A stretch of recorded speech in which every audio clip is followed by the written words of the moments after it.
दोस्तन एसबीआई का 14,000 करोड़ का बड़ा फंड रेजिंग प्लान अचानक कैंसिल हो गया है।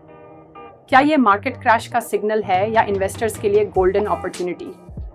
आप देख रहे हैं आईपीओ विद प्रॉफिट, जहां मिलती है आपको मार्केट के हर बड़े अपडेट का जबरदस्त एनालिसिस और smart investment strategies.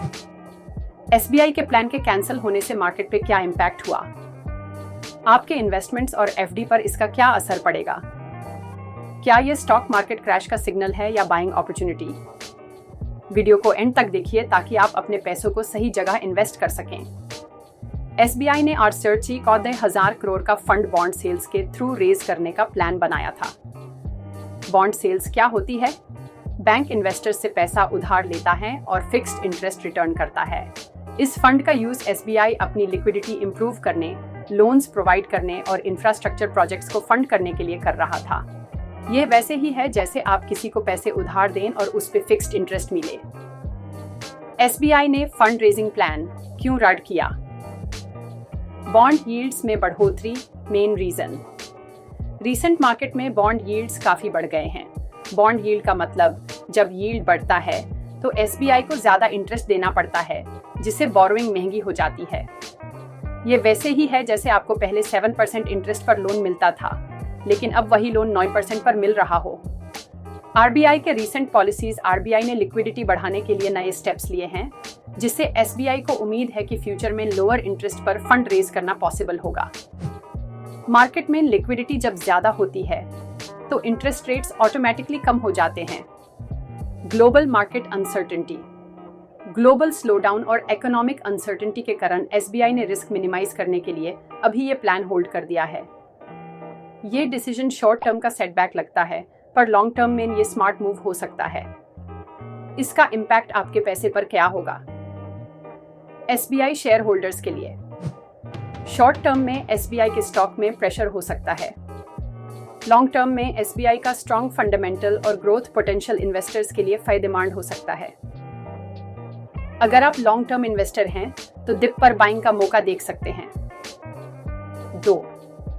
FD investors के लिए फंड रेजिंग कैंसिल होने का मतलब है कि एसबीआई को एफडी और सेविंग स्कीम्स के जरिए पैसा अट्रैक्ट करना पड़ेगा। इससे एफडी रेट्स में इंक्रीज का चांस है। अगर आप एफडी प्लान कर रहे हैं तो थोड़ा रुकना आपके लिए बेनिफिशियल हो सकता है। 3. म्यूचुअल फंड इन्वेस्टर्स के लिए अगर आपके डेट म्यूचुअल फंड्स में एसबीआई के बॉन्ड्स हैं तो उनका नैव टेम्पोरेरीली इम्पैक्ट हो सकता है। ये शॉर्ट टर्म का इफेक्ट है। लॉन्ग टर्म इन्वेस्टर्स को पैनिक करने की ज़रूरत नहीं है या करना चाहिए। इन्वेस्टमेंट स्ट्रैटेजी, अगर आप एसबीआई के एग्जिस्टिंग शेयर होल्डर हैं तो पैनिक करने की ज़रूरत नहीं है। अगर आप एफडी इन्वेस्टर हैं तो वेट करके बेटर इंटरेस्ट रेट्स का वेट करना सही रहेगा। अगर आप न्यू इन्वेस्टर हैं तो डिप पे सिस्टमेटिक इन्वेस्टमेंट प्लान एसआईपी के जरिए एंट्री ले सकते हैं। आपका टारगेट लॉन्ग टर्म ग्रोथ होना चाहिए, ना कि शॉर्ट टर्म पैनिक। आपके हिसाब से एसबीआई का ये डिसीजन इन्वेस्टर्स के लिए फायदेमंद है या नुकसान? क्या आप एसबीआई के शेयर्स में इन्वेस्टमेंट करने का सोच रहे हैं? क्या अब एसबीआई का शेयर खरीदना चाहिए? एसबीआई के फंडामेंटल्स स्ट्रांग हैं। एसबीआई भारत का सबसे बड़ा पब्लिक सेक्टर बैंक है और इसका फाइनेंशियल स्ट्रेंथ काफी स्ट्रांग है। इंफ्रास्ट्रक्चर ग्रोथ और लोन डिमांड से एसबीआई को लॉन्ग टर्म में फायदा मिलने वाला है। एसबीआई का स्टॉक अभी डिस्काउंट पर मिल रहा है। फंड रेजिंग कैंसिल होने से स्टॉक में शॉर्ट टर्म प्रेशर आया है, जो लॉन्ग टर्म इन्वेस्टर्स के लिए बाइंग अपॉर्चुनिटी बन सकता है। कॉशन, अगर आप शॉर्ट टर्म ट्रेडर हैं तो वॉलेटिलिटी के लिए रेडी रहिए।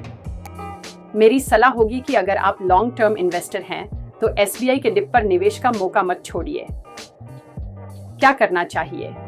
इन्वेस्टमेंट स्ट्रैटेजी, अगर आप एसबीआई के एग्जिस्टिंग शेयर होल्डर हैं तो पैनिक करने की ज़रूरत नहीं है। अगर आप एफडी इन्वेस्टर हैं तो वेट करके बेटर इंटरेस्ट रेट्स का वेट करना सही रहेगा। अगर आप न्यू इन्वेस्टर हैं तो डिप पे सिस्टमेटिक इन्वेस्टमेंट प्लान एसआईपी के जरिए एंट्री ले सकते हैं। आपका टारगेट लॉन्ग टर्म ग्रोथ होना चाहिए, ना कि शॉर्ट टर्म पैनिक। एसबीआई का 14,000 CR का प्लान रद्द होना शॉर्ट टर्म में इन्वेस्टर्स के लिए कंफ्यूजन क्रिएट कर सकता है, लेकिन लॉन्ग टर्म में ये एक स्मार्ट डिसीजन हो सकता है। आपको क्या लगता है? ये डिसीजन इन्वेस्टर्स के लिए थ्रेट है या अपॉर्चुनिटी? नीश कमेंट्स में अपनी राय जरूर दें।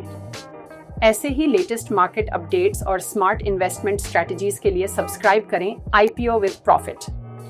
आपके हिसाब से SBI का ये डिसीजन इन्वेस्टर्स के लिए फायदेमंद है या नुकसान?